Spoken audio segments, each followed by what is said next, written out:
అసలేం జరిగింది సార్? అది నీకు తెలియాలంటే ముందు మా అమ్మ గురించి నీకు తెలియాలి. మా అందరితో సరదాగా నవ్వుతూ ఉన్నా తన మనసు మాత్రం ఇంకెక్కడ ఉందని నా ఎంగేజ్మెంట్ రోజు తెలిసింది. ఏమా ఫీల్ అయ్యావా? మీరు గేమ్ ఆడితే నేను డబుల్ గేమ్ ఆడాను. ఎలా ఉంది? నీ మీద ఎన్ని ఆశలు పెట్టుకున్నాను రా. నేను చేసిన తప్పు నీ ద్వారా సరిచేద్దాం అనుకున్నాను. నాకు అవకాశం లేకుండా చేశావు. ఏంటమ్మా ఏంటి నువ్వు మాట్లాడేది? ఇన్నాళ్ళు మనకెవరు లేరని అబద్ధం చెప్పానురా. మన వల్ల చాలా కోల్పోయిన వాళ్ళు, మన వల్ల బాధపడిన వాళ్ళు, మన మీద ఇంకా కోపంగా ఉన్న వాళ్ళు ఉన్నారు. నాకు 4 అన్నయ్యలు. వాళ్ళకి నేనంటే ప్రాణం. నాకు వాళ్ళంటే ప్రాణం కన్నా ఎక్కువ. అదే ఊర్లో మా పెద్దన్నయ్యకు ఉన్న ఒకే ఒక బెస్ట్ ఫ్రెండ్ సాయిరెడ్డి గారు. సాయిరెడ్డి గారికి 4 చెల్లెళ్ళు. తమ స్నేహాన్ని బంధుత్వంగా మార్చుకోవడానికి తన చెల్లెలని మా అన్నయ్యలు చేసుకోవాలని నన్ను సాయిరెడ్డి గారికి ఇచ్చేయాలని నిర్ణయించుకున్నారు. నా చదువు పూర్తయిన తర్వాత మా ఇద్దరికి పెళ్లి చేయాలనుకున్నారు. ఈలోపు వాళ్ళ పెళ్లిళ్ళు జరిగిపోయాయి. అప్పటికే నేను మీ నాన్నని ప్రేమించాను. ఈ విషయం మా అన్నయ్యలకి చెప్పే ధైర్యం లేక సాయిరెడ్డి గారికి చెప్పాను. ఏంట్రా నువ్వు మాట్లాడేది? ఈ పెళ్లి చేసుకోవడం నాకు ఇష్టం లేదు. ఇక్కడ దాకా తీసుకొచ్చి ఇప్పుడు కాదంటావేంటి? నువ్వు ఆ రోజు మాటిచ్చావనే కదా నీ చెల్లెలని మేం చేసుకుంది. కానీ మా జాతకాలు కుదరట్లేదని పంతులు గారు చెప్పారు. ఇప్పుడు దాని పెళ్లి క్యాన్సిల్ అయితే తెలిస్తే ఎంత బాధపడుతుంది? నేను మాత్రం మీ చెల్లిని పెళ్లి చేసుకోలేను. క్షమించండి. ఆ తర్వాత సాయిరెడ్డి గారు మీ నాన్నకి నాకు రిజిస్టర్ ఆఫీస్ లో పెళ్లి చేసి ఫారిన్ పంపించేశారు. నా కోసం సాయిరెడ్డి గారు పెద్ద రిస్క్ తీసుకున్నారని తెలుసు. కానీ ఇంత అనర్థం జరుగుతుందని ఊహించలేకపోయాను. బాబా మా చెల్లెల్ని ఊరి నుంచి పంపించేసి మన స్నేహానికి ద్రోహం చేశావు. అందుకే మీ చెల్లెల్ని మా అందరి జీవితాన్ని నుంచి పంపించేస్తున్నా. ముగ్గుళ్ళుండి కూడా నీ చెల్లెలు ముండ మోపల్లాగా నీ కళ్ళెదురుగా తిరుగుతుంటే నువ్వు జీవితంతో కుళ్ళి కుళ్ళి ఏడవాలి.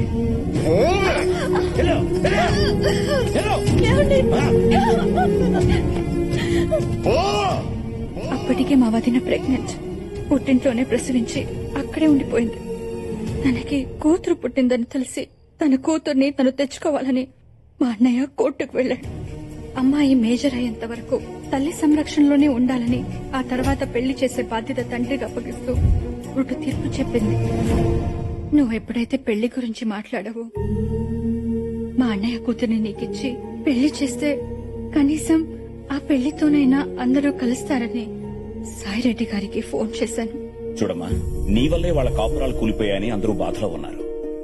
పైగా నువ్వు కోడల్ని చేసుకోవాలనుకుంటున్న దివ్య కూడా నీ మీద కోపం పెంచుకుంది. ఇంకిలాంటి ప్రయత్నాలు మనం చెయ్యొద్దు. నా పెళ్లి నా ఆడపడుచులకి అన్యాయం చేసింది. మళ్ళీ నీ పెళ్లి ద్వారా వాళ్ళకి న్యాయం చేయాలనుకున్నాను, కానీ అది కుదరలేదు. ఊరుకోమ్మా, ఇందులో నీ వల్ల ఏ తప్పు జరగలేదమ్మా. ఏమన్నా పొరపాటు జరుగుంటే అది నేను సరిదిద్దాను. సారీ అమ్మా.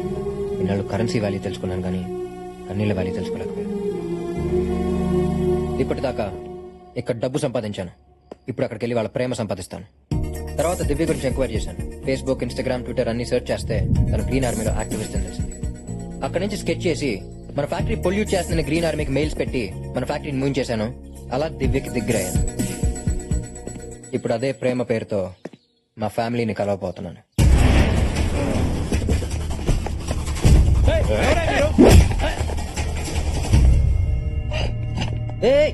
ఎవరు మీరంతా? మా అన్న భూపతి, రఘుపతి, చలపతి, ఉమాపతి. మీ తిరుపత? కాదు, బొబ్బిలి. నా కూతుర్ని ప్రేమించడానికి ఎంత ధైర్యం నీకు? ప్రేమించడానికి కావాల్సినదే కదా. కాదంటే కన్విన్స్ చేస్తాను. చంపేస్తానంటే? రెడీ అంటాను. తనని ఎవరైనా చంపేస్తానంటే? నేను చంపేస్తాను. ఒప్పుకుంటే మీ కళ్ళుండి అవుతాను. అలడా, మీరు ఇప్పుడు ఒప్పుకున్నట్ట? నిన్ను చూసిన రోజే ఫిక్స్ అయ్యాను. మీ ఇంట్లో వాళ్ళకి కబర్ పెట్టు. కానీ మీ కూతురికి నేనంటే రాంగ్ ఇంప్రెషన్ ఉంది మామయ్య. ఒక్క 4 days తనతో కలిసి ఉండే ఛాన్స్ ఇవ్వండి, కన్విన్స్ చేసేస్తాను. హలో నాన్నా. అమ్మా, నీకు మంచి సంబంధం చూశాను. ఆ అబ్బాయి నీ కోసం ప్రాణం ఇస్తాడు. ప్రాణం తీసేవాడు ఇచ్చేవాడు కాకుండా వేరేవాడు దొరకడా మీకు? అది కాదమ్మా, అబ్బాయి చాలా మంచోడు. 4 రోజులు ఆ ఇంట్లో నీతో ఉంటే నీకే అర్థం అవుతుంది. కరెక్ట్ గానే చెప్పు. సరే నాన్న. ఓకే. ఫోన్ లో ఎవరమ్మా? నాన్న ఏదో పెళ్లి సంబంధం చూసారట. రేపు అతను వస్తున్నాడు. ఏమీ అక్కర్లేదు, నేనే నీకో మంచి సంబంధం చూస్తాను. మావయ్య, ఒకసారి నాన్నకి ఇష్టం లేని పెళ్లి జరగడం వల్లే ఇన్ని గొడవలు జరుగుతున్నాయి. మళ్ళీ ఆ తప్పు నేను చేయను. అది చిన్నపిల్లరా, మంచి చెడు తెలీదు. ఎప్పట్లాగే వచ్చేవాడిని ఊరి పులిమేరలోంచి తరిమేయండి. ఎదురు తిరిగితే పాతేయండి.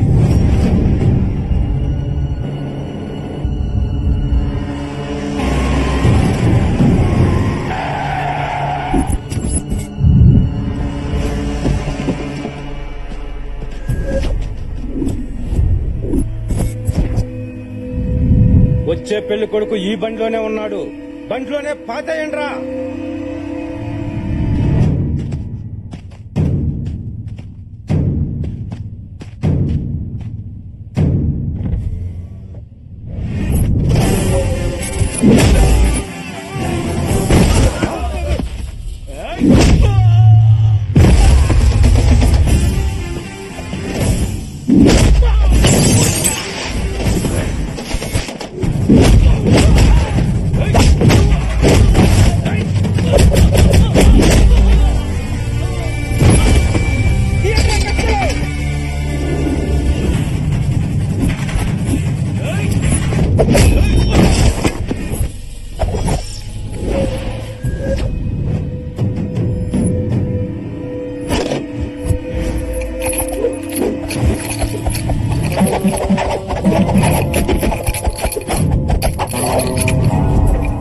బొట్లోంచి 2 కర్ర ముక్కలు తీసి ఇట్టా ఇట్టా ఇట్టా సంకలో తెగ తిప్పుకుంటున్నావు.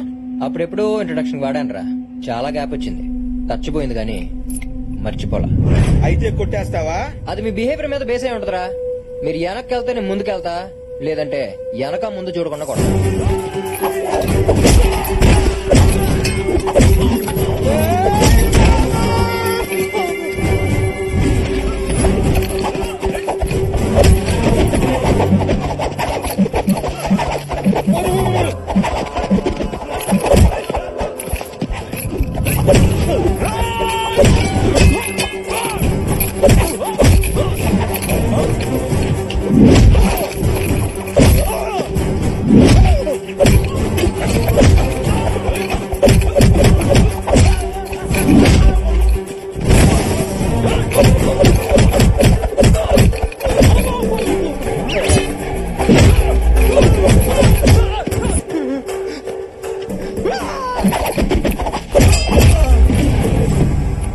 రేయ్, అందరూ చొక్కాలు ఇప్పేసి కూర్చోండ్రా. సో ఫైనల్ గా మీ అందరికి ఏమర్థమైందిరా?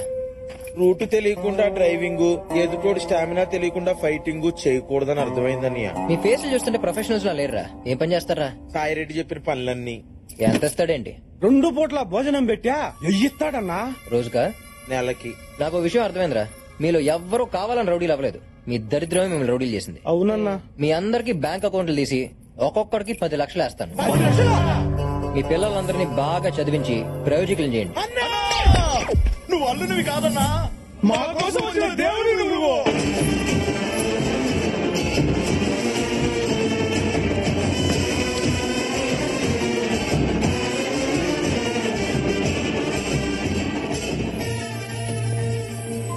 ఈడా? దివ్య, నాన్న, నువ్వు పంపించిన వాడు ఎవరో తెలుసా? తెలుసమ్మా, నిన్ను ప్రేమించినోడు. అయ్యో, అదంతా డ్రామా నాన్న. వాడు వచ్చింది ఫ్యాక్టరీ కోసం. నువ్వు అలా చెప్తావని కూడా చెప్పాడు. నాన్న, అది కాదు నాన్న. చూడమ్మా, నాకు 4 నిమిషాల్లోనే నచ్చాడు. నువ్వు 4 రోజులు చూడు, నచ్చకపోతే పంపించేద్దాం. Hello hello.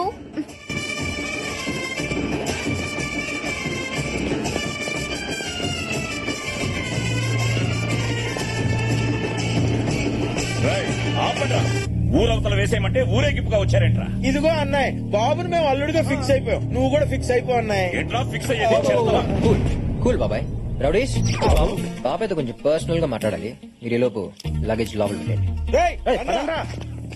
చూడు బాబాయ్, ఆ భూపతి రాజు పంపితే ఇక్కడికి రాలేదు. దివ్యను ఇష్టపడ్డాను కాబట్టి వచ్చాను. సో మీరు ఈవెంట్ స్టోరీలోకి నా లవ్ స్టోరీని లాక్కండి ప్లీజ్. కోఆపరేట్ చేయండి. ఏంట్రా కోఆపరేట్ ఆగు, చేసేది? సౌమ్య. ముందైతే నాకు నచ్చాలి కదా. 4 రోజుల్లో ఎలాగో వెళ్ళిపోతాడు, ఉండనివ్వండి. ఎక్స్ట్రాలు చేసావు. ఓకే.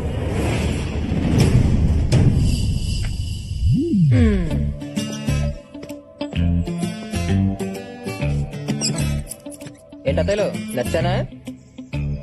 నచ్చే ఉంటానులే. అదండి.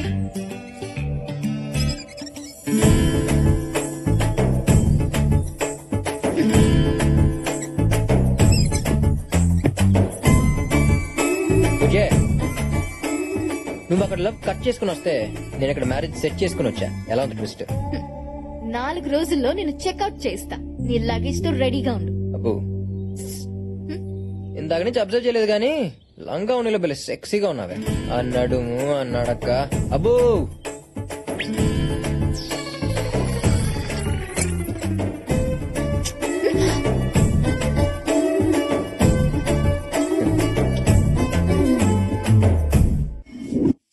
ఇవి కూడా తోమేసే. అమ్మగారు ఈ రోజు కొంచెం త్వరగా ఇంటికి వెళ్ళాలమ్మా. దేనికే? ఈ రోజు కార్తీక సవారం కదమ్మా, గుడికెళ్ళి దీపం వెలిగించి మా ఆయన్ని చూడాలి. నీ పని బాగుందిగా. పండగ వస్తే సంతోషంగా మొగుడుతూ ఉంటావు. మాకే ఏ అదృష్టం లేదు. 25 ఏళ్ల నుంచి ఏ పండగ లేకుండా ఇక పుట్టింట్లోనే పడున్నాం. ఏ ముహూర్తాన మహాతల్లి పెళ్లి చేసుకు వెళ్ళిపోయిందో గాని అప్పటి నుంచి మన తల్లాతలు ఇదిగో ఇలా ఏడ్చాయి. ఆవిడకే పెళ్లి చేసుకుని బానే ఉంది. ఎవరితోనో లేచిపోయి మనందరికీ మనశ్శాంతి లేకుండా చేసింది. ఏంటత్తలు మీటింగ్ పెట్టారు? ఓ, నా పెళ్లి గురించి ప్లాన్ చేస్తున్నారా? కాదు, నిన్నెలా బయటికి పంపాలని ఆలోచిస్తున్నాం. అబ్బచ్చా, నేను అంతా విన్నానులే గాని అయినా మీరు అత్తలు కాదు, అప్సరసలు. ఎంత అందగత్తులు వదిలేసుకున్నందుకు మీరు కాదత్త, వాళ్ళు అడవాలి. అందం ఉండి ఏం ప్రయోజనలే బాబు. ఓ పాపిస్తు దాని వల్ల మా జీవితాలు ఇలా తయారయ్యాయి. ఇప్పుడేంటి మా వెళ్తే గుడికి వెళ్ళకపోతున్నారని బాధపడుతున్నారు అంతే కదా? పిచ్చత్తలు, పండగ పూట 10 నిమిషాలు గుళ్ళో చుట్టం ఎందుకు? మిమ్మల్ని పర్మనెంట్ గా మీ మొగుళ్ళతో కలిపేస్తా.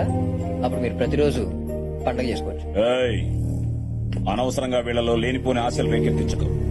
ఇంట్లోకి రానిచ్చాం కదా అని ఇంటి విషయాల్లో తలదూర్చావో తెగిపోద్ది. అలాగే బాబాయ్. అబ్బాయి, అయినా మీరు తలంచుకుని తాళి కట్టించుకుందే వాళ్ళని తలుచుకుని బతకటం కాదత్తా, వాళ్ళతో కలిసి బతకటానికి నేను కలుపుతా. ఏయ్, ఇది నీ వల్ల కాదు. నా వల్ల కాకపోతే ఎక్కడి నుంచి వెళ్ళిపోతాను. నిజంగా వెళ్ళిపోతావా? ఆ? ఈ మాట మీద నిలబడాలి. ఈ కార్తీక్ గడు భూమి మీద కన్నా మాట మీద ఎక్కువ నిలబడతాడు.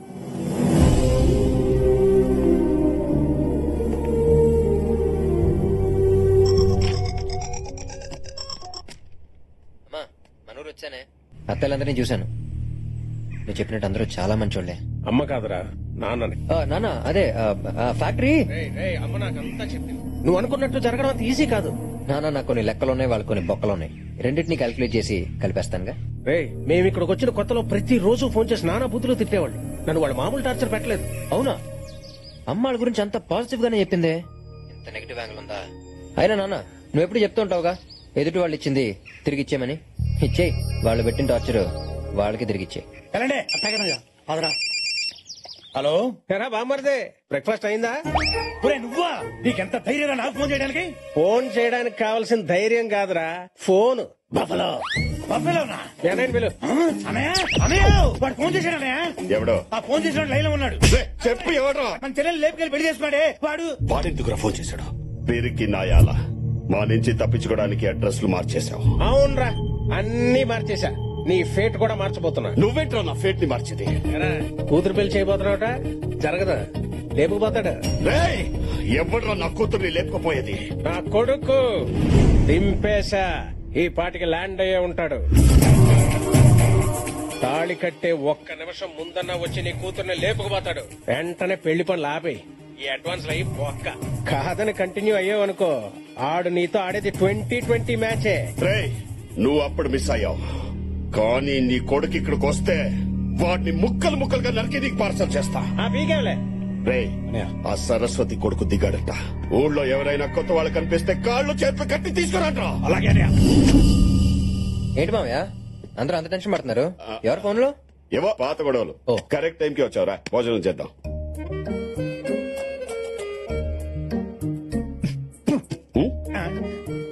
ఎలా తిన్నారు మామయ్య? అది అసలు మనిషి అనేవాడు తింటాడా? ఇది ఏ మాటకు ఆ మాట చెప్పుకోవాలి కానీ మామయ్య. ఆ ఇంట్లో ఆ ఫుడ్, ఆ టేస్ట్, బాబా బాబా ఎంతైనా ఆడాలి చేయదగిలితేనే కదా మామయ్య వంటలు రుచిగా ఉండేది. అవునవును. నిన్న సొరకాయ తప్పలం తాలింపు పెడతంటే ఆ స్మెల్ ఉంది. మా ఆవిడ మీనాక్షి అందులో స్పెషలిస్ట్. దాల్చిన చెక్కేసి ఉండాలి, చేసిందా? అందుకని అంత బాగుంది. ఆ. మొన్న నాటుకోడి పులుసు ఎవరు చేశారో తెలియదు గానీ రుక్మణి మా ఆవిడే నాటుకోడి పులుసుకి ఫేమస్. అందులో ములక్కాడేసిందా? వేసే ఉంటదిలే. అసలు ఇదంతా కాదు మామయ్య, పెద్దతై పట్టించిన పచ్చడి ఉంది, రోట్లో పచ్చడి నూరుతూ ఉంటే నోట్లో నీళ్లు ఊరిపోతుంటే నమ్మండి. వాళ్ళందరినీ అక్కడికి పంపించి మీరు ఇక్కడ చాలా కష్టపడుతున్నారు కానీ ఆ సారెడ్డి మాత్రం చాలా సుఖపడుతున్నాడు మామయ్య. దేనికన్నా రాసి పెట్టి ఉండాలి. అయ్యా సాంబార్ తినో. ఆయన చూడండి, ఆ సాంబార్లో మంచినీళ్లు కలుపుతున్నాడు, వాడు చెమటలే పడుతున్నాయో దేవుడికే తెలియాలి. నాది అయిపోయింది, మీరు కానివ్వండి. కానీ ఒక్కటి మాత్రం నిజం మామయ్య, ఇంట్లో అన్నీ ఉన్నాయి, ఒక్క ఆనందం తప్ప. అది మాత్రం ఆ ఇంట్లోనే ఉంది. ఏం మాట్లాడుతున్నావు అల్లుడు? వాడిని పొగడ్డానికి నిన్ను అక్కడ పంపించింది. ఇంతకి దివ్య ఏమంటుంది? అమ్మాయి అయితే ఆల్మోస్ట్ ఓకే మామయ్య. మీ ఇంట్లో వాళ్ళకి పెళ్లి విషయం చెప్పావా? చెప్పా, వాళ్ళు బయలుదేరి వస్తున్నారు. మరి ఇంకేంటి ప్రాబ్లం? అసలు ప్రాబ్లం ఏది కదా మామయ్య, మా పేరెంట్స్ సంగతి మీకు తెలియదు. మా అమ్మకి పట్టింపులు ఎక్కువ, మా నాన్న కోపం ఎక్కువ. ఇల్లు చూస్తున్నావు లేడీస్ లాగా బోసుగా ఉంది, వాళ్ళు వచ్చి చూస్తే ఏమంటారో నాకు టెన్షన్ గా ఉంది. అరే చిన్న పంతం కోసం పిల్లల్ని వదిలేశారంటే అలాంటి ఇంటి నుంచి వచ్చిన అమ్మాయి రేపు నిన్ను వదిలేదని గ్యారంటీ ఏంట్రా అని అడిగితే నేనేం చెప్పను మామయ్య. అయితే ఇప్పుడు ఏమంటావు? అత్తయ్యలు తెచ్చేద్దాం మామయ్య. అల్లుడు ఏం మాట్లాడుతున్నావు? మీ వాళ్ళ కోసం ఆ 25 పగని పక్క పెట్టి వాళ్ళని ఇక్కడ తీసుకురావాలా? అదే మీ వాళ్ళ ప్రాబ్లం అయితే ఈ పెళ్లి జరగదు. మొత్తం రివర్స్ అయ్యేలా ఉంది. దీనికి ఎందుకు మామయ్య అంత ఆవేశపడతారు? ప్రతి ఊరికి ఒక బైపాస్ ఉన్నట్టే ప్రతి ప్రాబ్లం కి ఒక సొల్యూషన్ ఉంటది. అయితే దీనికే సొల్యూషన్ ఉందో చెప్పు. Tent house. అవును మామయ్య, ఇప్పుడు పెళ్లి అనగానే మనం ఏం చేస్తాం? టెంట్ హౌస్ కి వెళ్లి టేబుల్స్, కుర్చీలు, తప్పెళ్ళాలు, గంగళాలు తెచ్చుకుని ఆ పెళ్లి ఉన్న 2 రోజులు వాడుకుని తర్వాత పంపించేస్తాం. అలాగే మీ పిల్లల్ని తెచ్చుకుని ఆ పెళ్లి ఉన్న 2 రోజులు వాడుకుని తర్వాత పంపించేద్దాం. దీనివల్ల మనకు 2 బెనిఫిట్స్ మామయ్యో. ఒకటి ఈ పెళ్లి జరుగుద్ది, ఇంకొకటి మళ్ళీ ఆ సాయిరెడ్డిని దెబ్బతీసినట్టు అవుద్ది. అల్లుడు ఐడియా అద్దరిపోయింది. టెంట్ హౌస్ అయితే రెంట్ కట్టాలి, వీళ్ళకి అది కూడా అక్కర్లేదుగా. ఇది మామూలు ఐడియా కాదు, వాడేసుకుందాం. సరే అయితే దీన్ని అలసిగా తీసుకుని వాళ్ళతో రాసుకో పోసుకో తిరగకూడదు. పెళ్ళవగానే వాళ్ళు ఒక్క రోజు కూడా ఉండకూడదు. ఇప్పుడు చూడనయ్యా ఎలా వాడేస్తాం. ఏంటి? అదే దబ్బేళాలు గంగాళాలు. ఇక్కడికి వచ్చి మా మీనాక్షి ఏం చేస్తుంది? అన్నయ్య, మీ పెళ్ళాలని పిలవండి. మీనాక్షి రుక్మణి కమలా. రేయ్ అన్నయ్య దాన్ని పిలవండి రా. దేన్ని? మీ వదిన్ని. అన్నయ్య సీత లంకలో ఉన్నప్పుడు రాముడే వెళ్ళి తెచ్చుకున్నాడు, లక్ష్మణుడు వెళ్ళలేదు, నువ్వే పిలువు. కళ్యాణే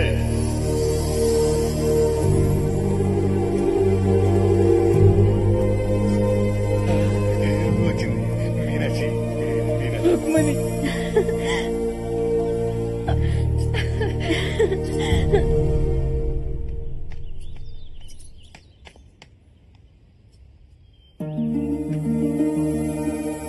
దివ్య, మీ అమ్మని చిన్నమ్మల్ని బట్టలు సత్కొని రమ్మన్నాం. మన ఇంటికి వెళ్తున్నాం. నిజంగానా నాన్న? నువ్వు కోరుకునేది ఇదే కదమ్మా. నీలో ఇంత మార్పు వస్తుందని అనుకోలేదు నాన్న. అల్లుడే మార్చాడు.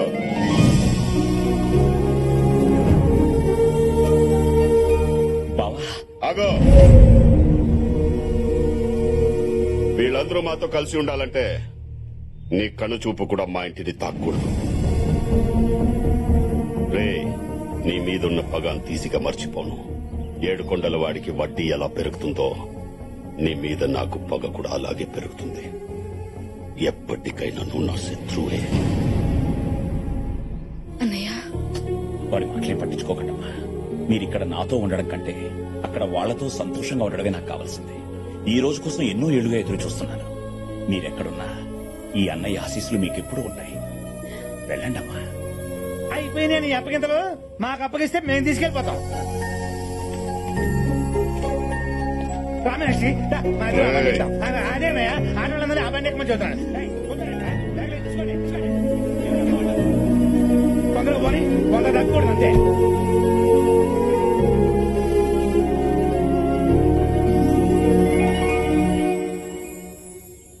కార్తీక్, కార్తీక్, ఇన్నాళ్ల తర్వాత దేవుడు నా కోరిక నీ ద్వారా ఇలా నెరవేరుస్తాడని అనుకోలేదు. నా లైఫ్ లోనే నేను చాలా హ్యాపీగా ఉన్న క్షణాలు ఏవైనా ఉంటే అవి ఇవే. ఇదిగో నీకు కావాల్సిన పేపర్స్.